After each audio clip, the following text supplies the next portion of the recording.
Bonjour, c'est Eddy de l'agence Woodunit. Aujourd'hui, nous allons parler de la version 5.9 de WordPress, la dernière mise à jour majeure de notre CMS. Alors, nous allons voir ce que ça va vous apporter en termes de performance, d'ergonomie, de nouveautés, nouveaux blocs, de nouveautés Gutenberg également. Et puis, ce fameux FSE, le Full Site Editing.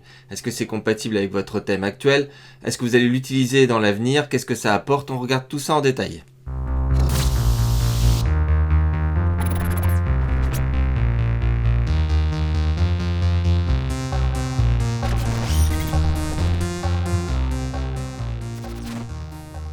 Alors voilà, j'ai installé la dernière version de WordPress 5.9 sur un WordPress vierge. Donc j'ai mis en place le thème 2022 par défaut. On verra que c'est important pour la démonstration complète de la dernière version de WordPress. Car effectivement, vous allez voir des nouveautés, créer des contenus riches avec les blocs et les compositions. Ça, c'est une nouveauté pour tout le monde. Personnaliser l'ensemble de votre site avec des thèmes basés sur les blocs. Donc c'est ce qu'on va voir aussi en détail.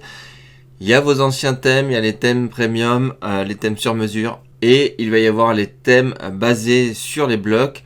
En anglais, bloc base de thème ou thème universel. Bref, c'est le cas du thème 2022 qui est prêt pour le FSE. Voilà, pour simplifier, ce sont des thèmes FSE ready, si on peut dire, pour permettre d'avoir la main complète du header jusqu'au footer de votre thème. C'est le cas pour modifier l'apparence de votre site avec les styles globaux. Et oui, on va pouvoir changer la couleur, les styles de police, etc. pour le site en entier. Ce qui existait déjà sur certains thèmes premium, mais là c'est de base maintenant dans WordPress. Alors cette dernière version a bénéficié d'un énorme travail en termes de performance. Il y a une équipe dédiée pour la performance. Pour en savoir plus, on peut se rendre sur un des articles de wordpress.org. Vous tapez wordpress.org 5.9 performance et vous trouverez donc cet article qui vous explique en anglais et en détail le travail qui a été fait sur différents aspects du corps WordPress. Et puis des chiffres voilà, qui sont parlants sur le gain en rapidité sur plusieurs actions que vous faites au quotidien en administration de votre site ou en front pour les utilisateurs, comme le fait de saisir tout simplement au clavier, d'ouvrir des blocs, d'insérer des blocs, de bouger, etc. Donc je vous laisse découvrir ça en détail, mais en tout cas, peut-être vous ressentirez déjà un gain en performance avec cette installation de la dernière version de WordPress. Voilà, je suis sur un article pour voir un peu les nouveautés de l'interface. La première nouveauté que je vais vous montrer, c'est sur la liste des blocs. Voilà, j'ai une page avec quelques blocs que j'ai mis comme ça les uns derrière les autres. Et puis vous avez ce bouton qui existait déjà pour avoir une liste de tous vos blocs et de la hiérarchisation de vos blocs, comment ils s'insèrent les uns dans les autres. La nouveauté ici que vous allez apercevoir tout de suite, c'est le fait de pouvoir fermer des blocs, des groupes de blocs, donc le collapse, qui va vous aider à avoir une vue beaucoup plus sympa déjà sur vos groupes et vous aider par exemple pour le déplacement de groupes entiers directement ici dans cette liste. Autre nouveauté de cette liste, c'est ici nous avons en gris les encres. Voilà, quand vous allez définir des encres dans un titre, avec, je vous le rappelle, l'option avancée encre HTML, et bien ici en fait vous allez pouvoir directement les distinguer dans la liste de gauche et ainsi vous y retrouver plus facilement. Je vais me rendre maintenant sur un bloc paragraphe pour voir les nouveautés. J'ai toujours le panel couleur, mais je vois que ce panneau couleur a déjà bien évolué, puisque nous avons les couleurs du thème qui seront donc proposées par le thème en place, et puis vos couleurs par défaut, et également des couleurs que vous allez pouvoir définir pour tout votre site. Vous allez pouvoir définir votre propre palette, en plus de celle du thème, en plus de celle par défaut. Vous allez pouvoir créer de nouvelles couleurs que vous pourrez utiliser du coup dans tous vos blocs. Donc ça c'est très intéressant, il n'y a plus besoin de les définir de base en CSS, vous pouvez les définir ici. Autre grosse nouveauté, typographie. On voit ici une nouvelle icône, l'icône plus. En fait, ils ont décidé de ne pas vous proposer toutes les options de typographie par défaut. C'est à vous de choisir quel type de paramètres vous voulez ajouter.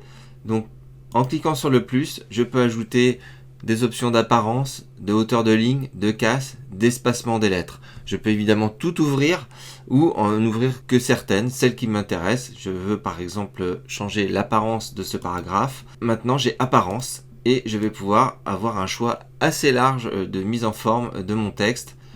Vous avez également une définition de taille de texte par défaut, ici par 1, 2, 3, 4, que vous pouvez bien sûr personnaliser. Vous pouvez avoir ici en pixels la taille de votre texte.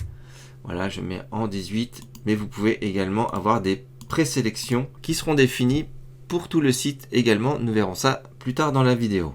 Sur d'autres blocs, vous aurez également une nouveauté, la marge interne que vous allez pouvoir définir en pixels. On imagine très bien dans la roadmap de WordPress qu'on aura accès également à des marges externes, à du padding, au margin. En tout cas, c'est très intéressant. Vous allez pouvoir définir vous-même les marges en bas, gauche, droite, tout simplement pour chaque bloc. Nous avons déjà parlé dans d'autres vidéos des patterns ou des compositions en français. Nouveauté en ce qui les concerne sur cette version 5.9, WordPress vous propose maintenant une librairie, comme pour les blocs, comme pour les thèmes, comme pour les extensions. Nous avons déjà une librairie de patterns disponibles. Donc il y en a qui sont proposés par défaut par votre thème, qui sont rangés par type. Par exemple, si je veux des colonnes, je vais sélectionner colonnes et je vais avoir un certain nombre de patterns qui me sont proposés par défaut par le thème. Mais je peux également aller rechercher dans une librairie en tapant sur Explorer ou me rendre sur le Blog Pattern Directory du site wordpress.org. De la même manière, qui sont proposés par des utilisateurs. Je veux par exemple des galeries, je clique sur Galerie, je choisis une galerie qui m'intéresse, je clique sur Copier, tout simplement. Je vais dans mon éditeur, je vais comme pour créer un nouveau bloc, je fais CTRL-V et j'ai directement la composition qui s'affiche sur mon site. Et je n'ai plus qu'à changer les médias, changer le texte. J'ai cette composition toute faite, directement récupérée du directory. Je vous invite d'ailleurs à regarder notre autre vidéo sur les patterns, sur les compositions, comment créer vous-même vos compositions ou aller piocher dans la bibliothèque. Faisons maintenant un petit tour du côté des blocs. Vous allez retrouver évidemment tous vos blocs, mais la grande nouveauté va se trouver surtout au niveau du thème. Puisqu'effectivement, vous allez retrouver tous les blocs nécessaires à la construction de votre page complète. Je parle donc de la navigation. Vous pouvez intégrer une navigation, un menu n'importe où dans votre page, le logo du site, le titre du site. Voilà, toutes les variables, toutes les données de votre site sont accessibles ici via des blocs. Et on verra en fait qu'elles sont là pour créer les modèles de header, de footer, les modèles de page, tous les éléments de thème plus tard pour le FSE. Alors la nouveauté que je vais vous montrer maintenant n'est valable que si vous avez un thème Full Site Editing Ready, un thème basé sur les blocs. C'est le cas donc de 2022. La grosse nouveauté va se trouver au niveau du menu apparence. Effectivement, vous avez vu qu'il a fait un gros régime. Il n'y a plus beaucoup de sous-menus apparence. Il n'y a plus le customizer, il n'y a plus les widgets, il n'y a plus les menus. Tout va se passer maintenant au niveau de l'éditeur. Quand vous ouvrez l'éditeur, vous allez arriver par défaut sur votre page d'accueil. On peut voir déjà tout de suite que l'on peut changer tous les contenus de votre site, finalement le nom du site qui est devenu un bloc, vos menus qui sont également des blocs Gutenberg et ainsi de suite jusqu'au footer. Vous pouvez sélectionner d'autres pages ou d'autres modèles et puis en revenant ici, vous allez voir que je suis sur mon site.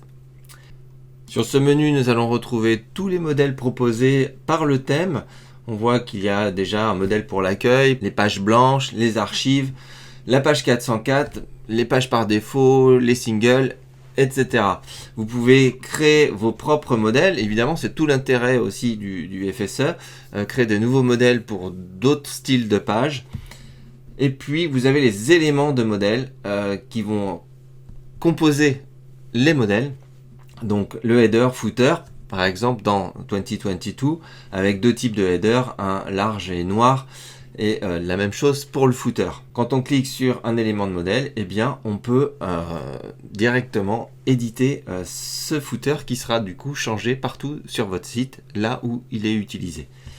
Petite nouveauté ici à l'écran également, vous pouvez tester le responsive de votre bloc, de votre élément, directement avec ces poignées et choisir la taille et la dimension de votre éditeur. Vous avez pu voir apparaître à droite cet élément, les styles, également en bêta, où vous allez pouvoir choisir vos options de typographie, de couleur et de mise en page pour l'ensemble de votre site.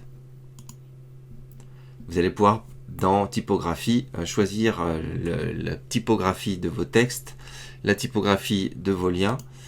Les couleurs, on en parlait tout à l'heure, vous avez une palette de 17 couleurs, mais vous pouvez également personnaliser une couleur, avoir votre propre couleur, lui donner un nom, ma couleur, et on la retrouvera tout à l'heure dans tous les blocs qui ont une option de couleur. J'aurai ma couleur personnalisée que je pourrais réutiliser comme ça partout très facilement.